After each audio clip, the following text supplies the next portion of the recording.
안녕하세요. 내 가슴을 부탁해 상큼한 MC 강민채입니다. 오늘은 유방암 수술 후 원래 자신감을 되찾는 데 있어서 아주 중요한 치료인 유방 재건술에 대해서 알아보려고 하는데요. 함께 이야기 나눠주실 서울대학교 병원 성형외과 진웅식 교수님 그리고 외과 정지정 교수님 모셔보겠습니다. 반갑습니다. 안녕하세요. 네, 모든 암이 힘들고 고통스럽지만요. 특히 우리 여성들에게 유방암은 육체적으로나 심리적으로나 가장 힘든 암이 아닐까 싶은데요. 이 유방암을 극복한 후에 다시 원래의 자신감을 되찾는 데 있어서 유방 재건술이 정말 중요하잖아요.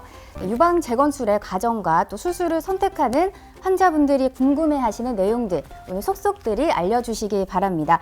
먼저 진웅식 교수님, 유방 재건술이 정확히 어떤 수술인지 설명 좀 부탁드릴게요. 예, 유방 재건술은 유방암 수술로 유방을 절제한 환자에게 보형물이나 아니면 이제 자가 조직을 사용해서 원래 유방과 유사한 형태를 이제 복원하는 그런 수술입니다. 단순히 이제 외형적인 복원을 넘어서 환자들에게 신체적인 자신감을 회복시켜주고 삶의 질을 높여줄 수 있다는 그런 역할을 한다고 하겠습니다. 네, 유방암 수술을 하시는 많은 환자분들이 가장 걱정하는 부분이 아닐까 싶거든요. 유방의 형태의 변화도 있고 또 비대칭 문제도 생길 수가 있잖아요. 그만큼 재건수술을 원하시는 분들이 많을 것 같은데 그러면 유방 재건술에는 어떤 방법들이 있는지 한번 쭉 설명 좀 해주시죠. 보형물을 이용하는 방법과 그리고 이제 자가 조직을 이용하는 방법으로 나눌 수 있겠습니다. 보형물은 한 번에 이제 보형물을 삽입하는 경우도 있지만 피부가 부족한다든가 유두가 절제돼서 피부 조직이 조금 더 이제 필요한 경우 그런 경우는 어쩔 수 없이 이제 조직 확장기를 삽입해서 시행을 해야 되고 그것도 이제 결국은 이제 보형물을 나중에 삽입해야 되는 수술이기 때문에 보형물을 이용한 방법에 들어갈 수 있겠고요. 반면에 이제 자가 조직으로 하는 것은 본인이 가지고 있는 조직을 가져다가 가슴 모양이나 크기를 이제 만드는 건데 보통 이제 배에 있는 살을 많이 이용을 합니다. 배에 있는 살이 이제 부족하거나 아니면 이제 배에 있는 살을 사용할 수 없는 분들이 있기 때문에 그런 경우는 뭐 허벅지 살을 사용한다든가 아니면 이제 엉덩이에 있는 둔부살을 사용한다든가 하는 그런 방법도 있습니다. 그러면 요즘 가장 많이 시행되고 있는 유방 재건술은 어떤 거예요? 아무래도 보형물을 이용하는 방법이 가장 많이 시행된다고 할 수 있겠습니다. 보형물을 이용하는 방법은 비교적 이제 간단하고 이 환자분들이 이제 회복이 빠르기 때문에 자가 조직을 이용하는 방법보다는 훨씬 이제 많이 환자분들이 선택을 하고 있고 자가 조직을 꼭 사용해야 되는 경우는 예를 들어서 예전에 과거에 방사선 치료를 받았다든가 아니면 피부 조직이 너무 부족해서 이게 피부 확장을 하기에는 조금 이제 부족하다든가 하는 경우에는 자가 조직을 사용할 수밖에 없기 때문에 꼭 뭐 보형물을 추천한다기보다는 경우에 따라서 조금 달라질 수는 있겠지만 아무래도 이제 비교적 간단한 방법인 보형물을 조금 더 환자분들에게 먼저 말씀을 드리고 있는 건 사실입니다. 모든 환자가 이 수술을 받을 수 있는지 또 어떤 환자들에게 적합한지가 궁금합니다. 네, 유방 재건술은 이제 환자의 건강 상태나 어떤 기대치 그리고 유방암의 진행 상태에 따라서 시행할 수 있는지 없는지가 이제 결정이 된다고 할 수 있겠는데요. 원격 전이가 된 환자들도 심지어는 이제 유방 재건술을 하고 있고 유방암의 진행 상태도 중요하지만 결국은 이제 환자가 어느 정도 그 유방 재건술에 대해서 본인이 원하는지에 따라서 유방 재건술을 할 수 있느냐 없느냐가 결정된다고 할 수 있겠습니다. 네. 그리고 아무리 재건술을 한다고 해도 또 유방암 치료도 같이 병행을 해야 하잖아요. 그러면 유방 재건술을 받은 후에도 항암 화학요법이나 방사선 치료를 진행하는데 문제는 없나요?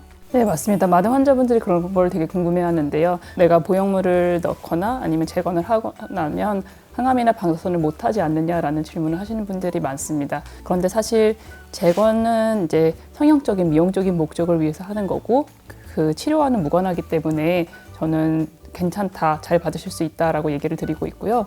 또 무엇보다도 여성들에게 이제 전절제를 한다는 것은 굉장히 심리적으로 많이 압박감이나 이제 불안감, 그 다음에 여성성을 잃는다는 상실감을 주고 있는데 오히려 재건을 함으로써 내가 이렇게까지 했는데 치료는 더 잘 받을 수 있겠구나라는 그런 희망을 주기도 한다고 저는 생각합니다. 네. 교수님께서는 실제로 의료 현장에서 유방암 치료를 직접 하고 계시잖아요. 그러면 재건술과 관련해가지고 환자분들이 가장 많이 물어보는 질문들이 있을 것 같아요. 뭐 어떤 걸까요? 유방암 재건을 할 때 동시에 할 수 있는지를 일단 저희한테는 제일 많이 물어보는 것 같습니다. 우리나라 유방 환자들은 굉장히 많은 공부를 하고 오시기 때문에 재건을 했을 때 바로 임플란트를 넣을 수 있는지, 바로 보형물을 넣을 수 있는지, 또는 수술을 여러 번에 걸쳐서 해야 되는 건 아닌지를 많이 물어보는 것 같고요. 그거에 대해서 이제 진우시 교수님께서 잘 설명을 많이 해주시고 계신 것 같습니다. 환자 입장에서는 동시에 하면 더 좋을 것 같긴 하거든요. 근데 유방암 수술은 종양 제거가 목적이고 또 재건술은 유방의 모양과 형태를 잡아주는 수술이잖아요. 이 두 가지가 동시에 가능할까요? 동시 재건이라는 것은 환자가 외과적으로 이 암이 깨끗하게 제거가 된다는 전제 하에 시행을 하는 거기 때문에 깨끗하게 제거를 하면서 피부를 잘 남길 수 있다면 동시생을 당연히 할 수가 있는 거고, 그게 아니고 좀 드물긴 하지만 병기가 많이 높아서 바로 동시에 진행하지 못할 경우에는 지연 재건을 하거나 그럴 수도 있을 것 같습니다. 경제적인 문제를 생각했을 때는 아무래도 이제 지연 재건보다는 동시 재건하는 것이 이제 훨씬 이제 경제적인 이점이 있을 수 있겠고요. 그리고 환자분이 이 종양 제거를 하는 유방 절제술을 할 때 재건을 같이 한다면 이 수술의 그 횟수도 줄어들 수 있기 때문에 재건술을 생각한다면 동시 재건하는 게 훨씬 이점이 많을 수 있겠습니다. 유방 재건술은 한 번만에 끝나요? 꼭 그렇지는 않습니다. 요즘은 이제 외과 이 교수님들이 피부나 유두를 보존하는 그런 유방 절제술을 많이 합니다. 환자분들이 속 전절제술 뭐 이렇게 얘기를 하기도 하는데요. 그런 경우에는 피부가 다 보존이 되기 때문에 그 안에 유방 조직 대신에 보형물을 넣는다든가 아니면 자가 조직으로 채워 넣는다든가 하는 식으로 해서 한 번에 끝나는 경우도 있습니다. 유두 쪽에 침범이 있다든가 하는 경우는 유두를 절제할 수도 있고 그리고 피부를 절제할 수도 있고 하기 때문에 그런 경우에는 어쩔 수 없이 이제 한 번에 보형물을 삽입하지 못하고 조직 확장기라는 것을 이용해서 두 번에 걸친 수술을 하기도 하고, 물론 자가 조직으로 할 때는 그렇게 피부가 절제된다 하더라도 어느 정도의 가슴 모양을 한 번에 만들 수가 있습니다. 하지만 그 이후에도 뭐 유두를 만든다든가 유두 재건술을 한다든가 유륜 재건을 한다든가 하는 두세 번의 수술이 추가적으로 필요할 수 있겠습니다. 네. 그러면 이 유방 재건술의 이 회복 기간은 얼마나 걸려요? 또 수술 방식에 따라 다 차이가 있겠죠? 그럼요. 예, 차이가 있습니다. 보형물을 이용하거나 조직 확장기를 사용하는 방법은 보통 한 2, 3주만 돼도 일상생활로 돌아가서 본인의 이제 뭐 직장 생활을 한다든가 아니면 뭐 하는 것들이 충분히 가능합니다.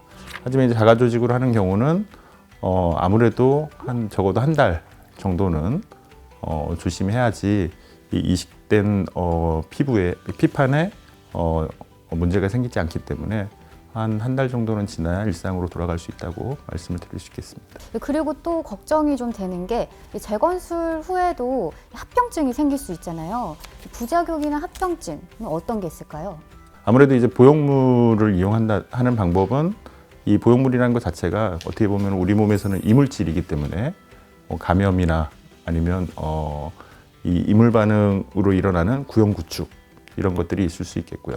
자가 조직으로 유방 재건을 하는 경우에는 이물 반응은 없지만 감염과 같은 그런 문제가 생기는 경우는 거의 없습니다. 하지만 이 조직을 어디선가 떼와야 되기 때문에 흉터가 크게 남고 그 흉터 문제가 가장 크다고 할 수 있겠고요.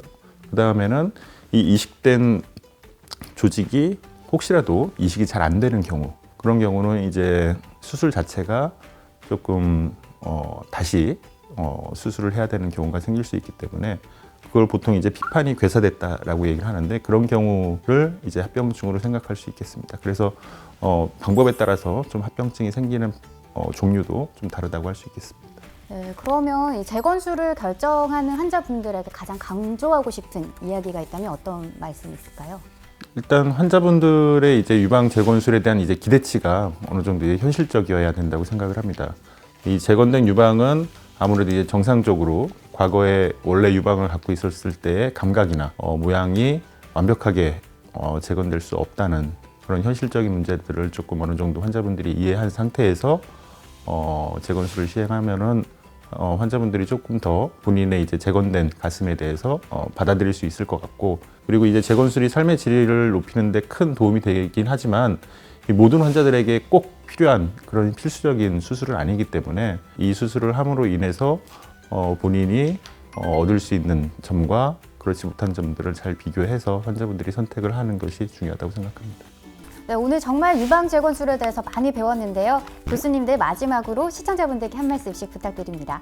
유방재건술은 단순히 이제 유방의 외형을 보관하는 수술이라고 할 수도 있겠지만 그뿐만 아니라 결국 이제 환자의 삶의 질을 높이는 굉장히 중요한 수단이라고 할 수 있겠습니다.